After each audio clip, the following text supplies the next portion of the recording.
भानपुर गांव में शाम के 7 बज रहे थे। धीरे धीरे अंधेरा हो रहा था। रुद्र और आयुष को स्कूल से भानपुर गांव वापस आने में देरी हो गई थी। दूसरी ओर साक्षी भानपुर गांव के अंदर पहुंच चुकी थी। उसके सामने से चल के एक लड़की आकर साक्षी के सामने रुक जाती है। चेहरे पर मास्क लगा हुआ था। वह लड़की सीधा साक्षी के बदन के चीथड़े उड़ा देती है। रुद्र भी रास्ते से भानपुर गाँव आ रहा था। तभी उसके सामने वही लड़की आती है जिसका चेहरा मास्क से ढका हुआ था। वह भी रुद्र के सामने आकर रुक जाती है। उन दोनों के बीच कुछ बात चल रही थी, पर अचानक से उस लड़की ने रुद्र का सर धड़ से अलग करके चीथड़े उड़ा दिए। अब बचा था आयुष। उसके सामने भी वही लड़की आकर रुक जाती है। वह लड़की आयुष से एक सवाल पूछती है, क्या मैं खूबसूरत हूँ? आयुष ये सवाल सुनकर हैरान रह गया। उसने उसकी आंखें देखकर कहा, हाँ तुम खूबसूरत हो। पर ये कहते कहते ही उस लड़की ने अपना मास्क हटा दिया और वह कोई लड़की नहीं बल्कि एक चुड़ैल थी जिसका मुंह बेहद डरावना था। फिर उसने दोबारा पूछा, अब बताओ क्या मैं खूबसूरत हूँ? आयुष ने कांपते हुए कहा, नहीं तुम बिल्कुल भी खूबसूरत नहीं हो। तुम कौन हो?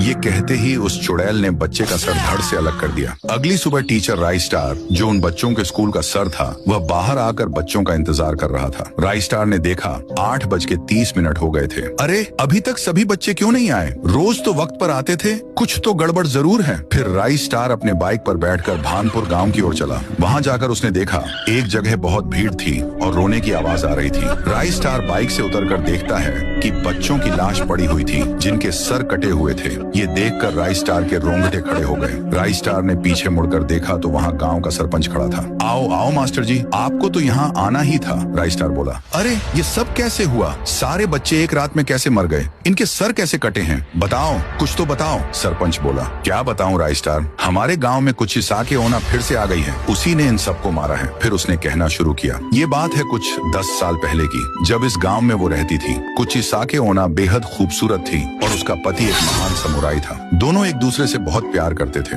एक दिन ऐसा आया जब उसके पति को युद्ध लड़ने के लिए दूसरे गांव जाना पड़ा। कुछ साके ओना घर में अकेली पड़ गई थी। 2 महीने बाद उसका पति वापस अपने घर आया, नई मुस्कान, नया प्यार लेकर। जब वह ऊपर गया तो उसने देखा कि कुछ साके ओना किसी दूसरे व्यक्ति के साथ थी। ये देखकर उसका पति बहुत भड़क गया। उसने सीधा कटाना निकाला और दोनों के भी सर धड़ से अलग कर दिए। इसी वजह से वह आज भी सड़कों पर घूमती है और उधर से गुजरने वालों से एक ही सवाल पूछती है, क्या मैं खूबसूरत हूँ?